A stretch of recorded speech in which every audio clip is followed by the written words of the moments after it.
નમસ્કાર મિત્રો, my self ઉત્સવ પરમાર. તો આજે જે છે મિત્રો એ આવનારી આપણી જે એસટીઆઈ પ્રિલિમ્સ પરીક્ષા છે તે માટે પોલિટી એટલે કે રાજનીતિ શાસ્ત્ર સબ્જેક્ટ છે તેમાં 15 થી 20 ઇમ્પોર્ટન્ટ ટોપિક્સની ચર્ચા કરીશું. ખાસ કરીને આપણે 200 માર્ક્સના ક્વેશ્ચન પેપરની વાત કરીએ તો તેમાં 35 ક્વેશ્ચન સમથિંગ એવરેજ એ પોલિટી એટલે કે ઇન્ડિયન કોન્સ્ટિટ્યુશનમાંથી પૂછાતા હોય છે. હવે આ જે ટોપિક્સ રહ્યા એ આપણે એમ લક્ષ્મીકાંત નામની બુક્સમાંથી કવર કરી શકીએ છીએ. જો આપણે ઇંગ્લિશ અને હિન્દી મીડિયમ સાથે કમ્ફર્ટેબલ હોય તો, અને જો આપણે ગુજરાતી મીડિયમમાં તૈયારી કરતા હોય તો બીજી જેમ કે લોકલ પબ્લિકેશનની બુક્સ આવતી હોય છે, જેમ કે યુવા ઉપનિષદની બુક્સ જનરલી બધા ગુજરાતી મીડિયમમાં પ્રિફર કરતા હોય છે. પણ હું તમને સજેસ્ટ કરીશ કે તમે એમ લક્ષ્મીકાંત વાંચો, એમાં સારું ડિટેલ આપેલું છે.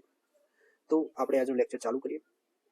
તેમાં સૌપ્રથમ તો આપણે પોલિટી અને કોન્સ્ટિટ્યુશનની વાત કરીશું. તો Indian polity and constitution A GPSC class 1, 2 અને એસટી ડિવિઝનની એક્ઝામ ક્લિયર કરવામાં આ સબ્જેક્ટ ઘણો ઇમ્પોર્ટન્ટ હોય છે. તેનું મુખ્ય કારણ શું કે એમાં 30 થી 35 ક્વેશ્ચન એવરેજ પૂછાતા હોય છે, અને આ 30 થી 35 ક્વેશ્ચનમાં આરામથી તમે જો સારી એવી તૈયારી કરી હોય તો 25 ક્વેશ્ચન થી 27 ક્વેશ્ચન સાચા ટીક કરી શકો છો, અને બીજા જે રહ્યા તમે સ્કીપ કરી શકો છો. તો આ જે રહ્યું એ તમારું કટ ઓફ નક્કી કરશે. ખાસ કરીને મેથ્સ અને રીઝનિંગ પોલિટી એ તમને ઇન કરાવશે, અને જો તમે એની તૈયારી સારી નહીં કરી હોય તો તમને આઉટ પણ કરાશે. તો મિત્રો આવા બીજા 3-4 લેક્ચરની સિરીઝ છે જેમાં આપણે અલગ અલગ સબ્જેક્ટની વાત કરીશું. આજે આપણે ઇન્ડિયન પોલિટી અને કોન્સ્ટિટ્યુશનની વાત કરીએ, બરાબર છે. તો બુક માટે તો આપણે વાત થઈ ગઈ એમ લક્ષ્મીકાંત અથવા તો યુવા ઉપનિષદની બુક. હવે એમાંથી કયા કયા ટોપિક્સ? તો પ્રથમ ટોપિક જે રહ્યો એ ઇન્ડિયન ફેડરલિઝમ, બરાબર છે. એ ચાલુ કરતા પહેલા આપણે હિસ્ટોરિકલ અંડરપિનિંગ જોઈ લેવાનું. આ જેટલા હું ટોપિક્સ કહીશ એ બધા તમને લક્ષ્મીકાંત અને યુવા ઉપનિષદમાં મળી જશે.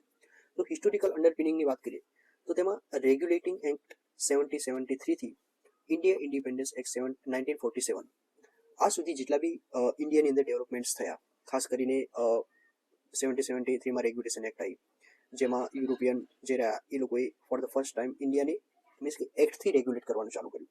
પછી આગળ જતા 1781 આવી, 1784 આવી, પછી 1793 અપ ટુ વાત કરીએ તો 1947 ઇન્ડિયા ઇન્ડિપેન્ડન્સ એક્ટ આવી. હવે આ દરેક એક્ટમાં શું શું સ્પેસિફિકેશન હતી એ તમને મીન્સ કે પોલિટીન લક્ષ્મીકાંત અથવા યુવામાંથી મળી જશે. તો આપણે કરવાનું છે. આ જે ટોપિક રહ્યો એ દર વર્ષે પૂછાતો હોય છે. આમાંથી એટલીસ્ટ 3 ક્વેશ્ચન, ખાસ કરીને જીપીએસસી ક્લાસ 1, 2માં 3-4 ક્વેશ્ચન હોય છે, આમાં પણ 3 ક્વેશ્ચન તો પૂછાય જ છે. એટલે આ ટોપિક આપણે છોડવાનું નથી, બરાબર છે. હવે આટલું પત્યા પછી આપણે કોન્સ્ટિટ્યુશનમાં આવી જઈએ.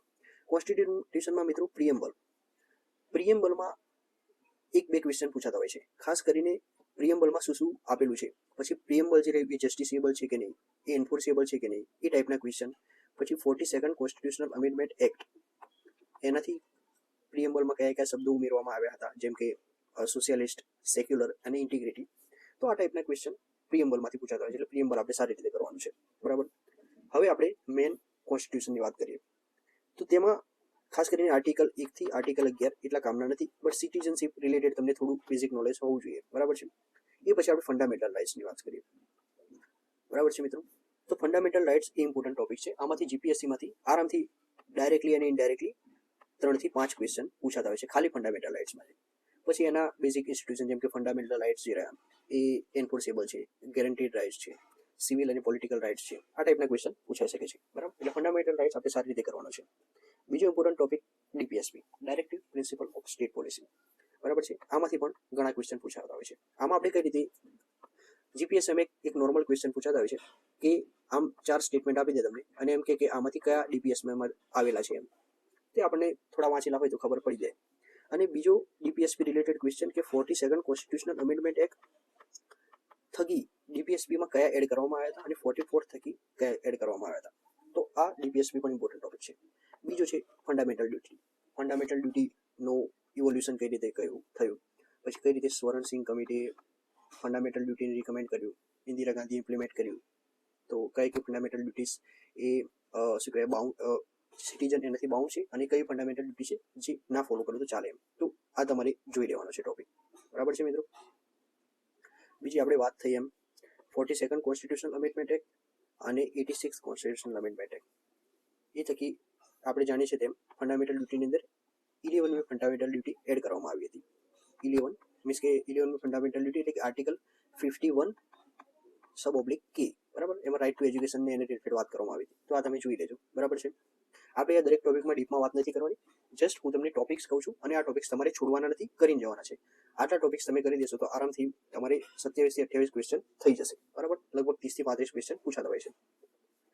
બીજા એમેન્ડમેન્ટ કયા કયા કરવા, તો 44th અને 42nd કોન્સ્ટિટ્યુશન અમેન્ડમેન્ટ એક્ટની વાત થઈ ગઈ. હવે 73rd અને 74th ની વાત કરીએ આપણે. તો 74th અને 73rd એ પંચાયતી રાજ ઇન્સ્ટિટ્યુશન રિલેટેડ છે. આમાં પણ ઘણા ડાયરેક્ટ ક્વેશ્ચન પૂછાતા હોય છે, તો આપણે જોઈ લેવાના છે, બરાબર છે, બુકમાંથી. પછી બીજો એક ટોપિક છે બેઝિક સ્ટ્રક્ચર ડોક્ટ્રીન.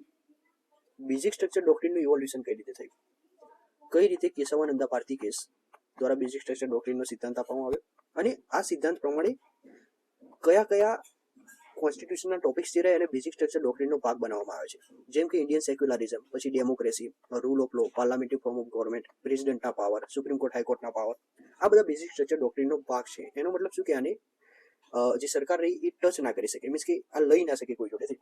તો આ ટોપિક ઇમ્પોર્ટન્ટ છે, આના રિલેટેડ ક્વેશ્ચન પૂછાતા હોય છે, બરાબર છે. બીજો ઇમ્પોર્ટન્ટ ટોપિક છે મિત્રો યુનિયન એક્ઝિક્યુટિવ એન્ડ પ્રેસિડેન્ટ. તો આર્ટિકલ 52 થી 62 સુધીમાં યુનિયન એક્ઝિક્યુટિવમાં પ્રેસિડેન્ટનો ભાગ છે. હવે પ્રેસિડેન્ટની કઈ કઈ ડ્યુટીઝ છે, પ્રેસિડેન્ટના કયા કયા પાવર છે, બરાબર છે. આ દરેક વસ્તુ આ ટોપિકમાંથી પૂછાય છે. એટલે પ્રેસિડેન્ટ જે રહ્યો એ જીપીએસસી નો મોસ્ટ ફેવરેટ ટોપિક છે, આપણે છોડવાનું નથી, અને આમાં એકથી એક વસ્તુ આપણને ખબર હોવી જોઈએ, એટલે આ તમે કરી લેજો. બીજા સબ્જેક્ટની વાત કરીએ મિત્રો તો ગવર્નર. ગવર્નર જે રીતે પ્રેસિડેન્ટનો રોલ પાર્લામેન્ટમાં હોય છે એ રીતે ગવર્નરનો રોલ જે રહ્યો એ સ્ટેટ લેજિસ્લેટિવ એસેમ્બલી એટલે કે વિધાનસભામાં હોય છે, બરાબર છે. બરાબર, એટલે ગવર્નરના શું પાવર છે, એક એજન્ટ ઓફ ધ સેન્ટર છે, કોન્સ્ટિટ્યુશનલ હેડ છે of the state, head of state તરીકે આપણા પ્રેસિડેન્ટ છે. આ ટાઈપની નોલેજ આપણને હોવી જોઈએ. પછી હેડ ઓફ ગવર્નમેન્ટ કોણ છે, તો પ્રાઇમ મિનિસ્ટર આપણા હેડ ઓફ ગવર્નમેન્ટ છે, કારણ કે ડાયરેક્ટલી ઇલેક્ટેડ છે, અને પ્રેસિડેન્ટ છે ઇનડાયરેક્ટલી ઇલેક્ટેડ છે, અને એ ફેડરલિઝમની સ્પિરિટમાં છે, એટલે આપણે પ્રેસિડેન્ટને હેડ ઓફ ધ સ્ટેટ કહીએ છીએ. પછી મિત્રો કોન્સ્ટિટ્યુશનલ ડિસ્ક્રિશન કયા કયા છે, કયા મેટર્સની અંદર ગવર્નર જે રહ્યો એ ડિસ્ક્રિશનનો પાવર ઉપયોગ કરી શકે. પછી સિચ્યુએશનલ ડિસ્ક્રિશન, પછી કોન્ફ્લિક્ટ થઈ ગયા, ધારો કે યુનિયન ગવર્નમેન્ટ અને સ્ટેટ ગવર્નમેન્ટ વચ્ચે કોન્ફ્લિક્ટ થઈ ગયા, તો પ્રેસિડેન્ટ રૂલ આર્ટિકલ 356 પ્રમાણે લગાવવાનું. આ ટાઈપના ટોપિક પણ હોય છે, બરાબર. બીજા મિત્રો ઇમ્પોર્ટન્ટ આર્ટિકલની વાત કરીએ તો આપણે નેશનલ ઇમરજન્સી એટલે કે આર્ટિકલ 352 આને બહુ ડીપમાં કરવાનું છે. પછી પ્રેસિડેન્ટ રૂલ એટલે કે આર્ટિકલ 356 એને આપણે ડીપમાં કરવાનું છે. અને financial emergency article 360 I think છે, હા 360 કે 359 છે, એને આપણે ડીપમાં કરવાનું છે, બરાબર. આ ત્રણ ઇમ્પોર્ટન્ટ ટોપિક છે, આને આપણે છોડવાના નથી, બરાબર. તો અહીંયા મિત્રો જેમ યાદ થઈ ગયું કે પ્રેસિડેન્ટ રૂલનો કઈ રીતે સેન્ટ્રલ ગવર્નમેન્ટ એ સ્ટેટ ગવર્નમેન્ટ ઉપર મિસયુઝ કરે છે, અને એના લીધે કોઓપરેટિવ ફેડરલિઝમ આ એક કીવર્ડ્સ છે, તેમાં કઈ કઈ ખામીઓ છે, અને સેન્ટર અને સ્ટેટ વચ્ચે કોમ્પિટિટિવ ફેડરલિઝમ એટલે કે ઝઘડાળુ સંવાદ કઈ રીતના ઊભું થાય છે. તો આપણા માટે મેન્સનો ટોપિક થઈ, પણ આપણે અત્યારે ફિલ્મ્સની વાત કરીશું, બરાબર. પછી ફિઝલ ફેડરલિઝમ એટલે કે નાણાકીય જેટલી બી બાબત રહી, જેમ કે જીએસટી રિલેટેડ મેટર લઈ લો, પછી સેસ અને સરચાર્જ રિલેટેડ મેટર લઈ લો, એમાં કયા કયા ઇસ્યુઝ છે, જીએસટી કાઉન્સિલના ઇસ્યુઝ, આ બધા રિલેટેડ ટોપિક તમને મળી જશે, બરાબર. પછી યુનિયન ટેરિટરીમાં અત્યારે દિલ્હી ગવર્નમેન્ટ અને લેફ્ટનન્ટ ગવર્નર વચ્ચે શું મીન્સ કે ચાલી રહ્યા છે, અને યુનિયન ટેરિટરીમાં કયા કયા ટોપિક્સનો સમાવેશ થાય છે, તો આ પણ એક ઇમ્પોર્ટન્ટ ટોપિક છે. તો યુનિયન ટેરિટરીઝ નામનો ટોપિક તમને બુકમાંથી મળી જશે. હવે આપણે યુનિયન લેજિસ્લેચરની વાત કરીએ. લેજિસ્લેચર એટલે કે લોકસભા અને રાજ્યસભા, બરાબર, કાઉન્સિલ ઓફ સ્ટેટ. તો લોકસભાના કયા કયા પાવર છે, રાજ્યસભાના કયા કયા પાવર છે, પછી વાઇસ પ્રેસિડેન્ટના કયા કયા પાવર છે, આ બધી વસ્તુ તમને બુકમાંથી મળશે, બરાબર. અને પાર્લામેન્ટરી પ્રોસિજર જે આપણી કેમની છે, કઈ રીતે બિલ બનાવવામાં આવે છે, કઈ રીતે બજેટ પાસ કરવામાં આવે છે, બરાબર છે, કઈ રીતે બજેટના ઇમ્પોર્ટન્ટ મોશન્સ, જેમ કે પાર્લામેન્ટરી પ્રોસિજર જે રહી એમાં મોશન્સ જે રહ્યા ઇમ્પોર્ટન્ટ ટોપિક છે, જેમાં પ્રિવિલેજ મોશન લઈ લો, પછી બીજા ઘણા બધા મોશન હોય છે, બરાબર છે. અને પાર્લામેન્ટરી કમિટીઝ, જેમ કે પાર્લામેન્ટરી સ્ટેન્ડિંગ કમિટી પીએસસી, એમાં કેટલા મેમ્બર હોય છે, જેમ કે 31 મેમ્બર હોય છે, બરાબર. અને પાર્લામેન્ટરી સ્ટેન્ડિંગ કમિટીનું કામ શું, તો એ દર વર્ષે ફોર્મ કરવામાં આવે છે, અને બજેટ રિલેટેડ સ્ક્રુટિની કરવાનું કામ પાર્લામેન્ટરી સ્ટેન્ડિંગ કમિટીનું હોય છે. પછી પબ્લિક એકાઉન્ટ કમિટી હોય છે, પછી એસ્ટિમેટ કમિટી હોય છે, બરાબર છે, પછી જોઈન્ટ પાર્લામેન્ટરી કમિટી હોય છે. તો આ દરેક કમિટીમાં રાજ્યસભા લોકસભામાંથી કેટલા મેમ્બર્સ હોય છે, આ ટાઈપના ક્વેશ્ચન પૂછાતા હોય છે, એટલે આ તમારે કરી દેવાના છે. આ સ્ટેટ લેજિસ્લેચર અને પાર્લામેન્ટનો ભાગ છે, બરાબર છે. જે રીતે પાર્લામેન્ટ હોય એ રીતે સ્ટેટ લેવલ ઉપર 2 એસેમ્બલી હોય, જેમાં એક આવશે લેજિસ્લેટિવ કાઉન્સિલ અને બીજી છે લેજિસ્લેટિવ એસેમ્બલી. હવે લેજિસ્લેટિવ કાઉન્સિલ દરેક સ્ટેટમાં નથી, લેજિસ્લેટિવ એસેમ્બલી દરેક સ્ટેટમાં છે, બરાબર. તો કયા સ્ટેટમાં બાયકેમેરલ સ્ટ્રક્ચર છે, કયા સ્ટેટમાં યુનિકેમેરલ સ્ટ્રક્ચર છે, આ ટાઈપના આપણે જોઈ લેવાના છે, બરાબર. 6 સ્ટેટમાં જોઈ લેવાના તમારે આ બધા. પછી જોઈન્ટ સિટિંગ ઓફ પાર્લામેન્ટમાં કઈ રીતે, જેમ કે આર્ટિકલ 108 રહ્યું એ જોઈન્ટ સિટિંગ ઓફ પાર્લામેન્ટ વિશે વાત કરી છે, જેમાં દરેક જોઈન્ટ સિટિંગ હોય તે સ્પીકર પ્રિસાઇડ કરશે. આ ટાઈપના ક્વેશ્ચન પૂછાશે. પછી બજેટ રિલેટેડ મિત્રો ઘણા ક્વેશ્ચન હોય છે જીપીએસસીમાં, તેમાં મની બિલ રિલેટેડ ક્વેશ્ચન, જેમ કે આર્ટિકલ 110 જે રહ્યું એ મની બિલ વિશે વાત કરે છે, તે તમારે ટીપમાં કરવાની છે કે મની બિલમાં શું શું આવે. પછી મની બિલ અને ફાઇનાન્સ બિલ, આના વચ્ચેનો શું ડિફરન્સ છે, બરાબર છે. પછી ફાઇનાન્સ બિલ અને ફાઇનાન્સિયલ બિલ આ અલગ અલગ વસ્તુ છે, તે તમારે ડિફરન્સ કરવાનો છે. પછી કોન્સ્ટિટ્યુશનલ બોડી.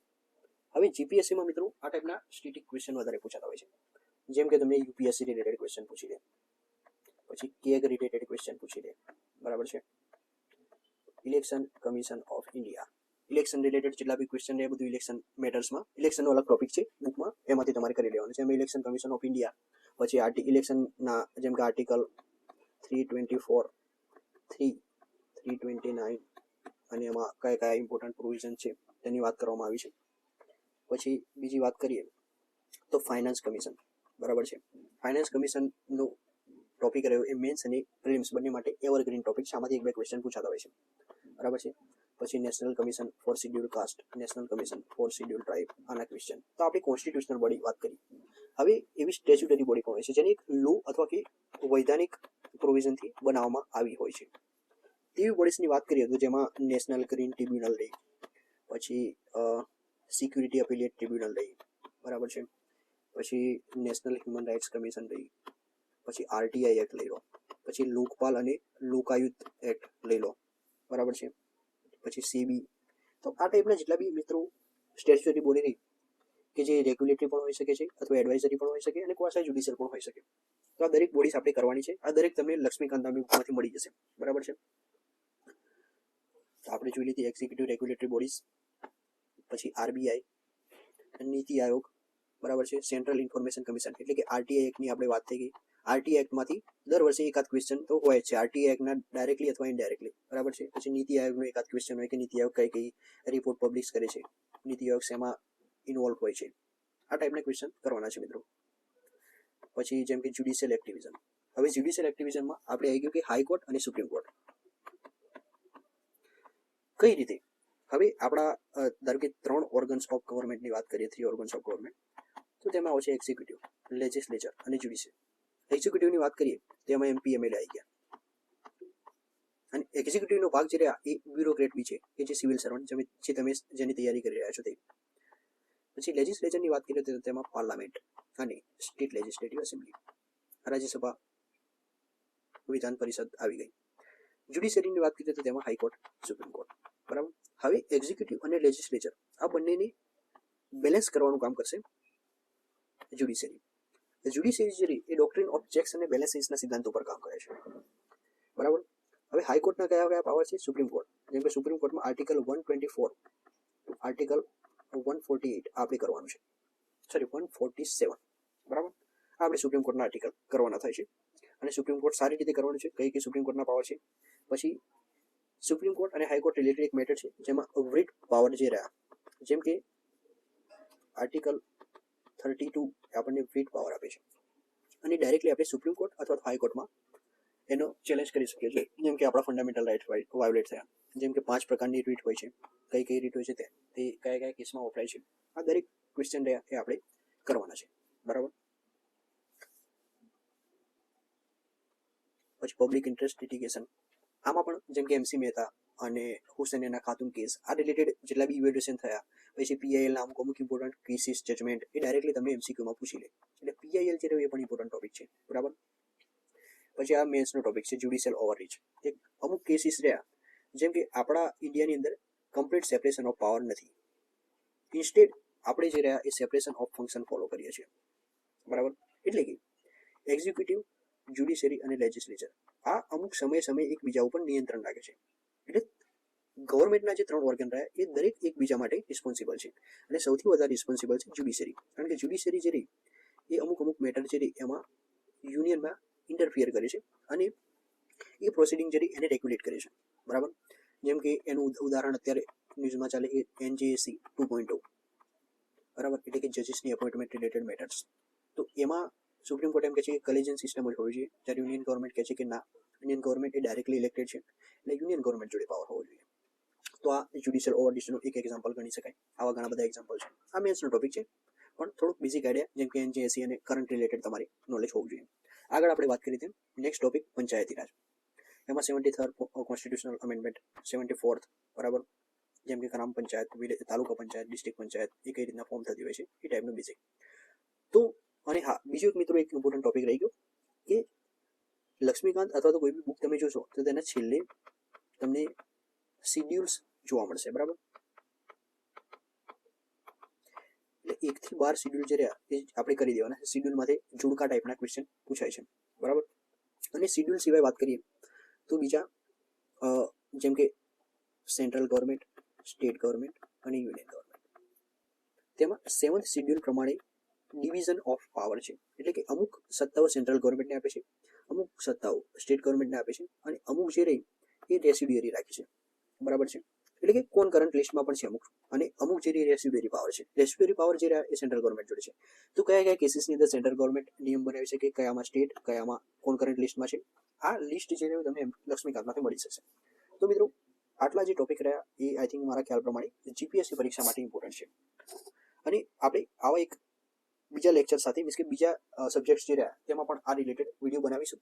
અને તમારે જો કોઈ ડાઉટ હોય તો તમે કોમેન્ટ સેક્શન કરતાં બેટર છે કે મને ઈમેલ થ્રુ પૂછી લો, કારણ કે હું જનરલી કોમેન્ટ સેક્શન ચેક નથી કરતો, એટલે તમે જીમેલ થ્રુ મને પૂછી શકો છો. અને મેં STIની એક્ઝામ પણ આપેલી છે, જેમ કે મેન્સ આપેલી છે, જીપીએસસી ક્લાસ 1 2 પણ આપેલી છે, યુપીએસસી મેન્સ પણ આપેલી છે. તો આ ફિલ્ડમાં મીન્સ કે સારું એવું પ્રિલિમ્સ અને મેન્સનું એડિક્વેટ નોલેજ છે. એટલે તમે કોઈ ક્વેશ્ચન હોય તો ડેફિનેટલી મને પૂછી શકો છો, હું જરૂરથી આન્સર આપીશ. અને નેક્સ્ટ લેક્ચરમાં આ વિડીયો સાથે મળીશું. ત્યાં સુધી જય હિન્દ, જય ભારત.